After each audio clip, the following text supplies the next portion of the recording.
Big Podcast. From Nashville, Tennessee, it is Build a Big Podcast. I'm David Hooper.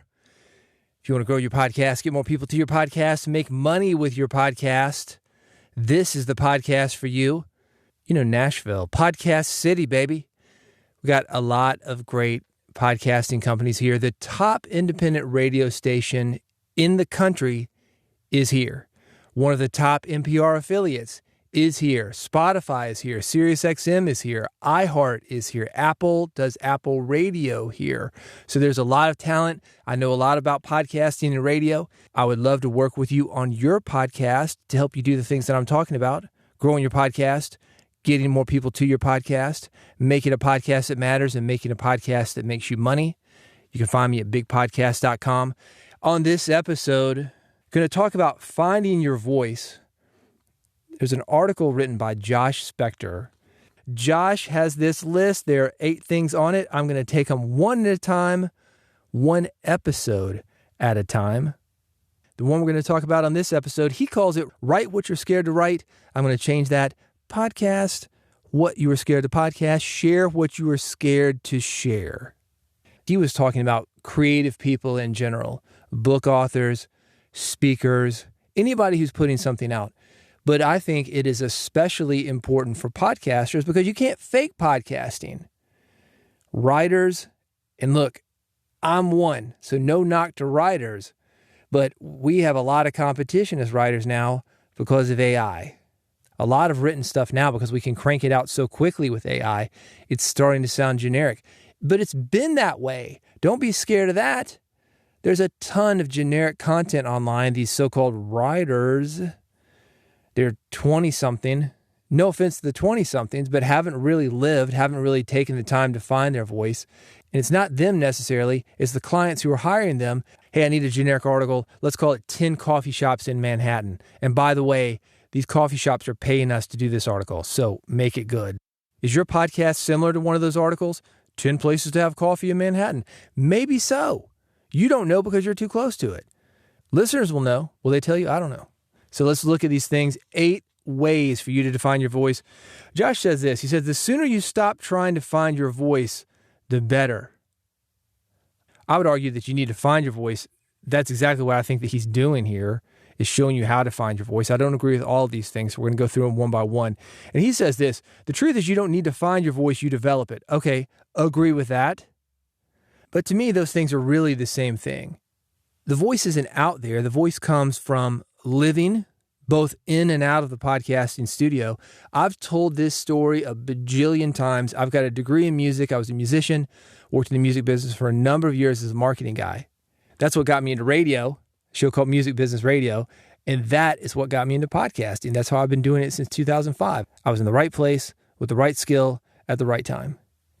Musicians that I went to school with, the best ones, they weren't only hanging out in the practice room, not unlike the studio that I'm in, a 5x8 closet. Go in there for hours. You go down a hall full of practice rooms. You hear different things, a French horn, a piano, a guitar, and a tick, tick, tick of the metronome. They weren't just in those little bitty rooms. They were out living, man. They had stories to tell. And those stories, through their music, through their onstage rant, through the way they showed up, that's what connected to an audience, not unlike a podcaster. You want to be a great podcaster? Go out and live a great life. Then you're going to have stories to tell. A related story, had a songwriter approach me one time. I had a music publishing company. This is when you own the copyright on a song. And I was looking for new writers to work with. I was going to try to get their songs cut by established artists. He sent me a song, and I love this concept. This song was about a writer who came to Nashville, a songwriter. That's a little inside. We call them writers, but when I say writer in this instance, I'm talking about songwriter. A songwriter came to Nashville. It just wasn't working out for him. And the advice the publisher gave him, which in this case, as a publisher myself, I would have agreed with, he said, you need a new song and an old guitar. What he was saying is, go live a little bit. That's the first thing I would say to you if you're trying to find your voice or develop your voice, if you want to use that word, in podcasting. So let's look at Josh's list. He says, write what you're scared to write. In this case, we'd say broadcast, podcast, what you were scared to broadcast and podcast. He says, the story we're nervous to tell, worried to expose, and afraid to express is the one you should write. You fear it because it reveals what makes you unique. But that's what makes it powerful. It makes it resonate. It makes it your voice. Sort of. I think there's an element of that, of you getting comfortable sharing yourself on the mic. I was talking to a host that I'm working with. He had surgery last week. He was off for a couple days. He's got a big audience. And I asked him, I said, are you going to announce this? I think it's important. What he was going in for was something that these listeners have to deal with. And it could be life-changing if they were dealing with it. So I said, why don't you announce this? There's some preventative things that they could do. They will benefit if you announce it. He goes, yeah, that's a great idea. You know, I'm so used to being old school. The network I was on before this one, they didn't want you to say anything. It was all business. If you had to go somewhere, whether it was vacation or you had a hospital thing, an emergency, a family thing, the show went on with a different host. They didn't even mention why you were gone. Not even after the fact. They definitely didn't do it beforehand. He described it as very old school. And I think a lot of people have the tendency to go for that very old school model, keeping it close to the vest, getting into that radio presenter zone. Hello, everybody out there in podcasting land, all my fans, my listeners. It's just, it's old school and it doesn't connect now. So I like what he's saying with this, the write what you're scared to write. In this case, broadcast what you're scared to broadcast. I get it. Share a little bit of yourself. I think that's what he's saying, but it doesn't mean you have to unload your childhood trauma or go deep into this stuff. I call it failure porn. I've actually seen guys do this for clicks. A prominent podcaster, and maybe he was trying to help people. I don't know what was in his heart, but he seemed to be doing well. I don't know why he had to get this off his chest on the podcast. Again, maybe it was helping him, but he had been abused as a child and wanted to talk about it. He had a buddy of his ask about it. I don't find that to be a bad thing, but it just didn't connect. It felt like one of these people on YouTube who they start out pretty tame and then they do something a little bit edgy. And then that works, get some more clicks. So then they ramp the edge up and that works and it gets some more clicks. And they keep getting edgier and edgier and edgier. You've heard me talk about this before. It's called star bangers. Do not look it up. It is not safe for work. But that's what that is. It's star bangers. It happens in modeling all the time. You see somebody who's comfortable with clothing. Then they're comfortable showing a little more skin. Then they're comfortable in a one-piece bathing suit. Then a two-piece bathing suit. Then they're comfortable topless. I get it. Comfort expands as you do more of whatever it is that you're doing. You're riding on 4 wheels, training wheels. Maybe you can do it on a tricycle. Maybe you can do it on a bicycle. Maybe you can do it on a unicycle. I get it. Comfort expands. But I think it's important for you to ask yourself, am I just doing this for clicks?